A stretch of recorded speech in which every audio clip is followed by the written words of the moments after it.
जैसी बारिश हुई है यहाँ तहसील कम्प्लेक्स में, तो यहाँ जो विकी सब भाग लिए।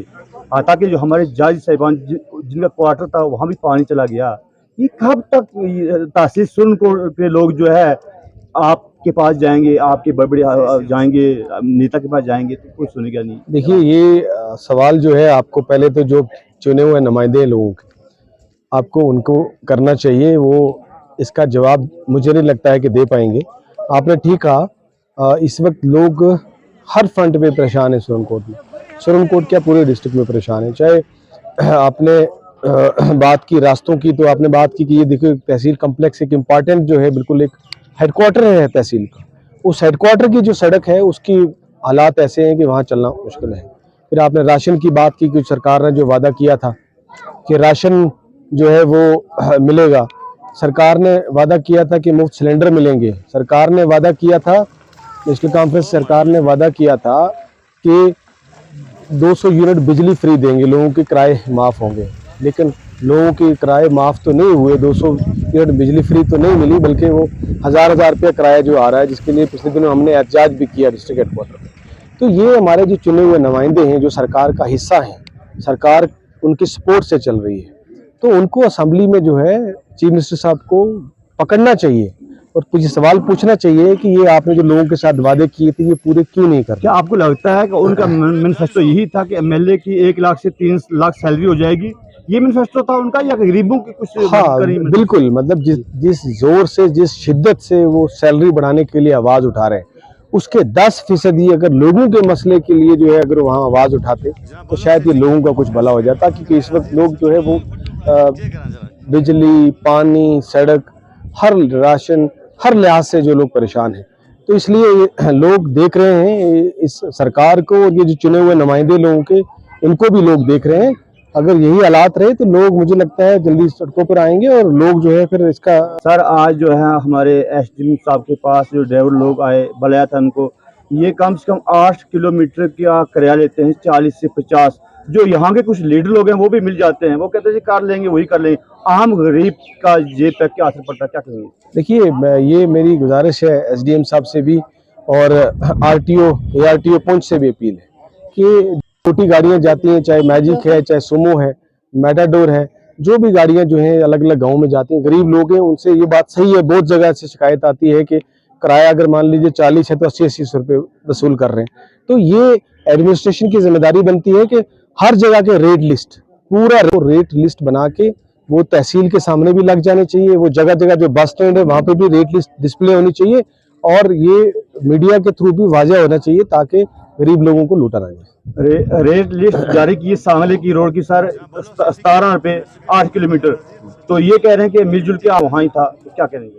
नहीं, ऐसा नहीं होना चाहिए। जो रेट लिस्ट है, देखिए, डिपार्टमेंट ने, सरकार ने फिक्स कर रखा है कितने किलोमीटर पे किस गाड़ी का कितना किराया है, तो उससे उतना ही होना चाहिए। किसी गरीब लोग भी तय करें और ड्राइवर भी तय करें कि हाँ ठीक है, कोई बढ़ाना है तो वो एक अलग बात है, वो जायज़ है। लेकिन जो गवर्नमेंट ने नॉर्म्स फिक्स किए हैं, जितना वो उतना ही किराया जो है वो गवर्नमेंट को, और खासतौर पर गवर्नमेंट, सरकार जिम्मेदार है। देखिए, सड़कों का अगर है तो ये सरकार को तय करना। सरकार बेचारे पहुंच वाले और खासतौर को, तो हमारा कोई वाली वारिस से नहीं है। हमारी सड़कों के बुरे हालात हैं। हमारे 6-6 करोड़ से 8-8, 10-10 करोड़ की सड़कें बनी हुई 6 महीने में। जो सरकार को खासतौर पे जिला पुंछ के हवाले से एक इंक्वायरी कमेटी बिठानी चाहिए, हाई लेवल इंक्वायरी कमेटी बनना चाहिए, जो आके यहाँ सारी सड़कों की हालत देखिए। और ये जिला के किसी भी इलाके में जब सड़क बनती है, करोड़ों के प्रोजेक्ट की सड़क भी बने, तब भी 6 महीने के अंदर ब्लैक टॉपिंग लोग उखड़ जाती है। उसकी वजह क्या है, वो रिपोर्ट गवर्नमेंट को सबमिट करनी चाहिए ताकि गवर्नमेंट को उस पर एक एक्शन ले सके और एक आगे के लिए एक हिकमत अमली और ऐसी डायरेक्शन पास की जा सके, जिससे आने वाले वक्त में सड़कें ठीक बन सके। जो सड़क बने वो कम से कम 4-5 साल चले। सर क्या लगता है आपको, जो ठेकेदार हजरात हैं बड़ी बड़ी पार्टियों से मिले हुए हैं, कोई बीजेपी से, कोई कांग्रेस से, कोई नेशनल कॉन्फ्रेंस से, तो ऊपर से उनको कहते नहीं वो? बिल्कुल, ये ठेकेदारों का नेक्सस है। बड़े ठेकेदार जो हैं वो हमारे चुने हुए नुमाइंदों के साथ मिले हैं, तो जाहिर सी बात है वो बात नहीं करते। लेकिन ये जिम्मेदारी इलेक्टेड रिप्रेजेंटेटिव की होती है, हमारे एमएलए की जिम्मेदारी है। अभी वही इंस्टीट्यूशन है जिनकी जिम्मेदारी है, उनके पास प्लेटफॉर्म है असेंबली। एमएलए साहब वो कह रहे हैं कि हमें विषय में मिली है रोडें। देखिए, सड़कें हैं कहाँ? बदकिस्मती है सुरनकोट के लोगों की, खास तौर पे सुरनकोट की बात करूंगा कि आज़ादी के 70 साल बाद भी हमें सड़कें गांव में नहीं है, सामान उठा के कंधों पर डिलीवरीज हमारी बहनों की जब होती है, कोई बीमार बुजुर्ग होता है तो चारपाई पे उठा के लानी पड़ती है। क्यों ऐसा हुआ? इसलिए हुआ क्योंकि जब गवर्नमेंट ऑफ इंडिया की 2006 में PMGSY स्कीम आई, जिससे हर गांव को सड़क से जोड़ना था, हमारे जो यहाँ रिप्रेजेंटेटिव थे, हमारे जो इलेक्टेड रिप्रेजेंटेटिव थे, हमारे जो लीडरान थे, वो गहरी नींद सोए थे और वो गहरी नींद सोए रहे। उन्होंने फिक्र नहीं की, कोई प्लानिंग नहीं की और उस वक्त PMGSY के प्रोजेक्ट 2006 में नहीं बने। ये अगर उस वक्त ठीक, लेकिन बदकिस्मती थी हमारे लोगों की कि हमारे जो नुमाइंदे थे वो आराम से सो रहे थे, उसकी वजह से यहाँ प्लानिंग नहीं हुई, प्रोजेक्ट्स नहीं बने। तो ये सड़कें हैं कहाँ हैं?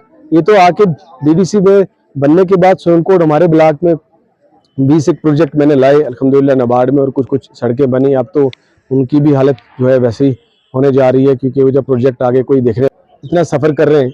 और बड़ी बदकिस्मती की बात है कि पिछले दिनों जो है वो एक हाई लेवल लेजिस्लेचर कमेटी जो है वो असेंबली से एक जल शक्ति में जो बंगलिंग हुई है, जो जल शक्ति में जो स्कैम हुआ है, उसको लेके गवर्नमेंट ने एक कमेटी फॉर्म की। उस कमेटी ने रजौरी पहुंचकर दौरा किया और बदकिस्मती की बात है कि सुरनकोट में जल शक्ति जल जीवन मिशन में क्योंकि 60% से ज्यादा जो है वो प्रोजेक्ट्स में लेफ्ट आउट कर दिया। 2020 से पहले बने हमारे नुमाइंदे, फिर वही बात कहूंगा, सोए थे, तो बिल्कुल जो है वो प्रोजेक्ट गलत बने। 60% लेफ्ट आउट है, जो 40% है वो भी फेल हो गया।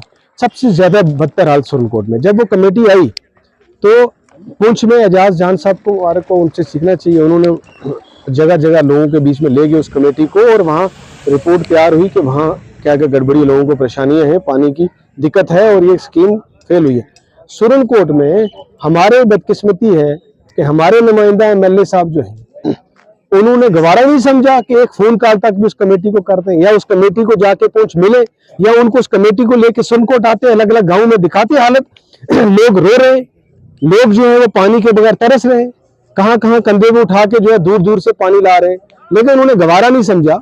इन हमारे सुरनकोट के लोगों को भेड़ बकरियां शायद समझ लिया और एक विजिट तक नहीं करवाया। मैं गया, हालांकि पुंछ मैंने चेयरमैन से और कमेटी से मुलाकात करके सुरनकोट के हालात पे दिया, लिख के भी पूरा दिया, लेकिन आप सोचिए कि हमारे MLA साहब ने एक विजिट तक नहीं करवाया इस कमेटी को, जाके मिले तक नहीं। इसका मतलब उन्होंने ये शो किया कि कमेटी के सामने कि यहाँ के इलेक्टेड रिप्रेजेंटेटिव जिसको लोगों ने चुन के भेजा है कि सुरनकोट में सब ठीक है, JJM स्कीम पूरी सक्सेसफुल है, कामयाब है, लोगों को पानी घर घर है, कोई जरूरत नहीं आने की, ये मैसेज दिया। तो ऐसे हालात रहेंगे तो बताइए हमारे लोगों को क्या बनेगा। बहरहाल ये लोगों को देखना है, अपने जब तक हम लोग खुद अपनी आवाज़ नहीं उठाएंगे तो हमारे हालात बदल नहीं सकते। बहुत शुक्रिया।